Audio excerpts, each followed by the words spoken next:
सुधीर भाई और रुक्मिणी बहन ने 30 वर्षों की नौकरी और संघर्ष के बाद एक सुंदर शांत इलाके में अपना स्वप्न सदृश फ्लैट खरीदा था।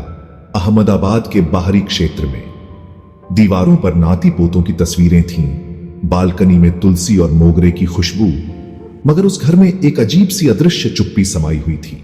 रुक्मिणी बहन कहती, इतनी उम्र के बाद जब सुकून चाहिए तब भीतर ही भीतर घुटन होने लगी है।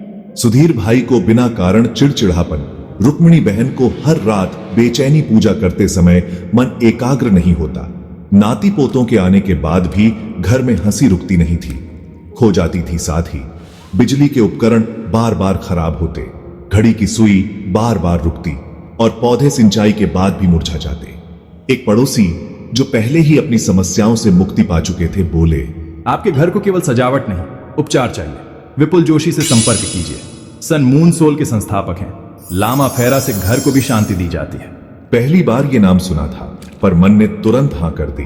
विपुल जोशी जी जब घर पहुंचे, उन्होंने सबसे पहले आंखें बंद की और फिर बोले, दक्षिण दिशा में दबाव की अनुभूति हो रही है। पश्चिम में अतीत की रुकावटें फंसी हैं। पूजा स्थान की ऊर्जा स्थिर नहीं है और ब्रह्म स्थान पूर्णतः थका हुआ।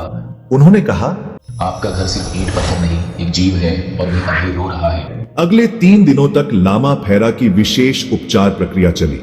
5 तत्वों का गहन संतुलन, शक्तिशाली प्रतीकों द्वारा क्षेत्र की शुद्ध पूर्वजों की ऊर्जा से घर का संबंध जोड़ा गया।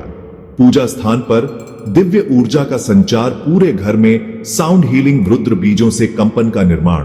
वृद्ध दंपति के मन की ग्रंथियां भी खोली गईं, उन्हें आत्मिक शांति प्रदान की गई। तीसरे ही दिन से रुक्मिणी बहन की नींद सुधर गई। सुधीर भाई सुबह सुबह मुरझाए नहीं, मुस्कुराए। घर के पौधे फिर से हरे हुए, घर में हंसी लौट आई। और एक सुबह रुक्मिणी बहन ने कहा, अब लगता है जैसे घर हमें गले लगा रहा है। सेवानिवृत्ति के बाद घर सुख का केंद्र होता है, पर अगर घर की आत्मा ही थकी हो तो चैन कहां टिकेगा। लामा फेरा ने इस वृद्ध दंपति को नए जीवन का अनुभव कराया और विपुल जोशी जी ने सन मून सोल के माध्यम से उनकी आत्मा और स्थान दोनों को मुक्त किया।